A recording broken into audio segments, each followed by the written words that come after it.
Sungguh luar biasa penyertaan Tuhan dalam kehidupan kita, sehingga hari ini kita boleh kembali dipertemukan dalam Renungan Harian edisi Selasa 5 September 2023. Sahabat Renungan Harian yang dikasihi Tuhan, mari sebelum kita mendengarkan Renungan Harian di hari ini, kita kembali meminta pertolongan Roh Kudus di dalam doa.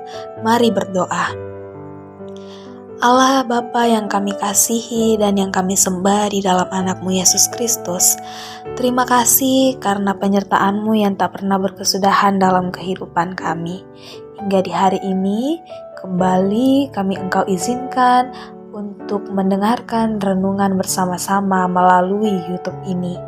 Oleh sebab itu kami memohon akan pertolongan dan penyertaan dari Roh Kudus, karena kami menyadari dengan sungguh bahwa kami adalah manusia yang terbatas.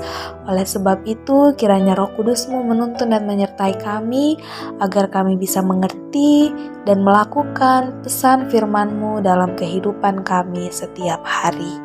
Berfirmanlah kepada kami ya Bapa, karena sedia kami mendengarkan. Di dalam nama Tuhan kami Yesus Kristus kami berdoa. Amin. Sahabat Renungan Harian, hari ini renungan kita terambil dari kitab Keluaran pasal 11 ayat 1 sampai 10. Keluaran 11 ayat 1 sampai 10. Tulah ke-10 diberitahukan. Berfirmanlah Tuhan kepada Musa, Aku akan mendatangkan satu tulah lagi atas Firaun dan atas Mesir. Sesudah itu, ia akan membiarkan kamu pergi dari sini. Apabila ia membiarkan kamu pergi, ia akan benar-benar mengusir kamu dari sini. Baiklah katakan kepada bangsa itu, supaya setiap laki-laki meminta barang-barang emas dan perak kepada tetangganya, dan setiap perempuan kepada tetangganya pula. Lalu Tuhan membuat orang Mesir bermurah hati terhadap bangsa itu. Lagi pula, Musa adalah orang yang sangat terpandang di tanah Mesir, di mata pegawai-pegawai Firaun dan di mata rakyat.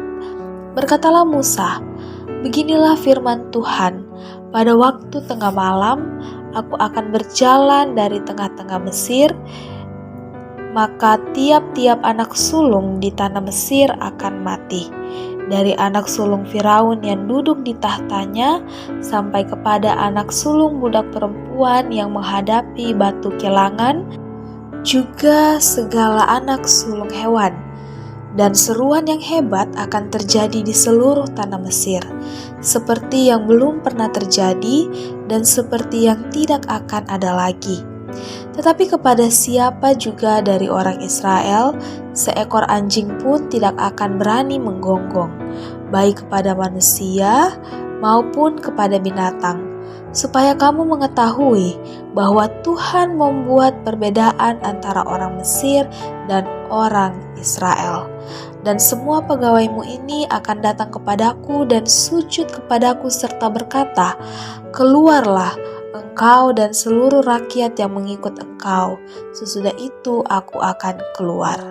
Lalu Musa meninggalkan Firaun dengan marah yang bernyala-nyala.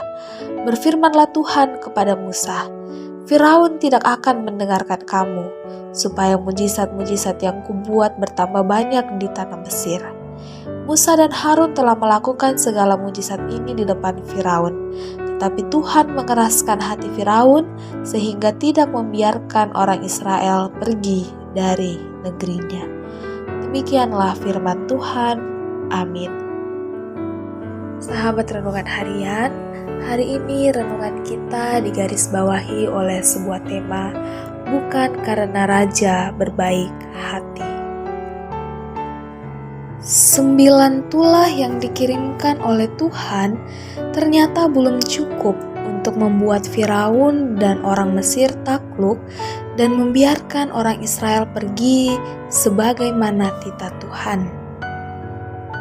Ketika tulah ke-10 yang amat mengerikan itu disampaikan, Firaun juga belum menyerah.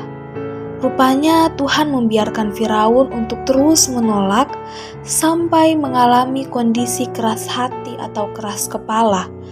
Kondisi di mana ia tak bisa lagi bertobat atau berubah pikiran.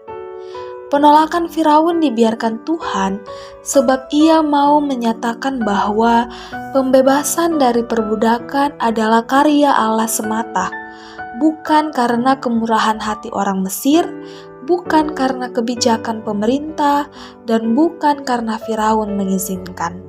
Sedemikian rupa Allah bertindak sampai Firaun merasa kalah, bahwa Allah sembahan mereka tak dapat menahan kuasa Allah bangsa Israel.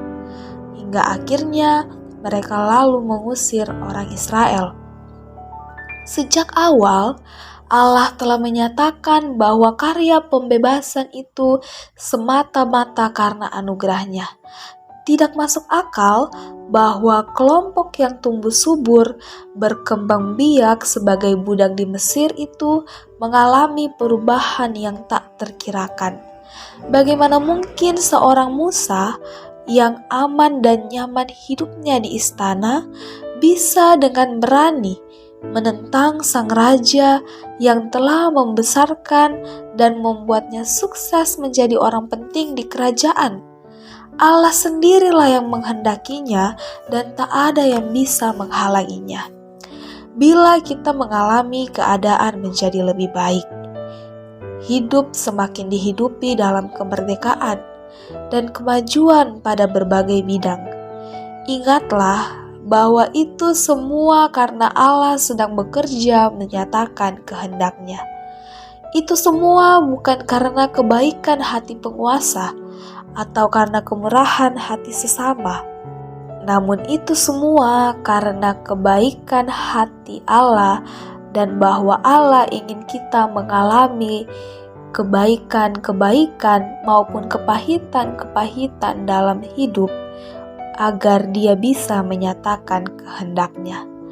Karena itu, kebaikan hati sesama ataupun kejahatan-kejahatan yang kita alami dalam kehidupan, penolakan-penolakan, kita harus melihat semuanya itu dalam cakrawala yang lebih luas, bahwa Allah sedang ingin menyatakan kuasa-Nya dan ingin menyatakan kehendak-Nya.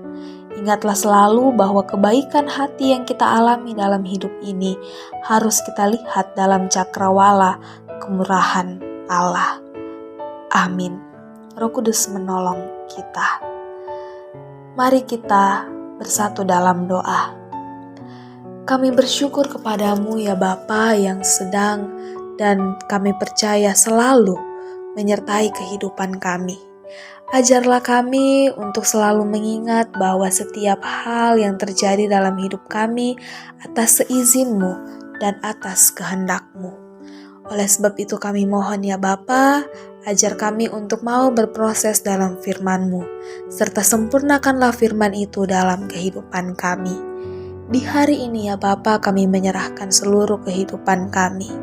Apapun yang sedang kami gumuli, apapun yang sedang kami perjuangkan, entah itu orang tua kami, bapak ibu, pemuda-pemudi, anak-anak, maupun orang tua kami yang telah memasuki masa usia indah.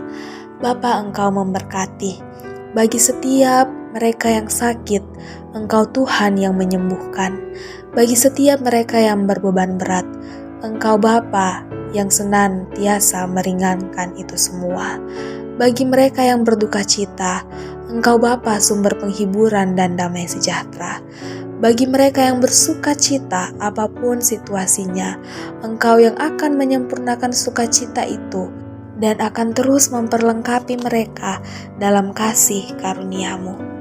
Bapa di dalam sorga, kami menyerahkan kehidupan kami ke dalam tangan pengasihan-Mu, biarlah kehendak-Mu yang terjadi dan bukan kehendak kami. Di dalam nama Tuhan kami Yesus Kristus kami bermohon. Amin. Demikianlah renungan harian kita di hari ini. Selamat beraktivitas. Shalom, tetap jaga kesehatan. Tuhan Yesus memberkati kita semua. Sampai jumpa di renungan harian selanjutnya.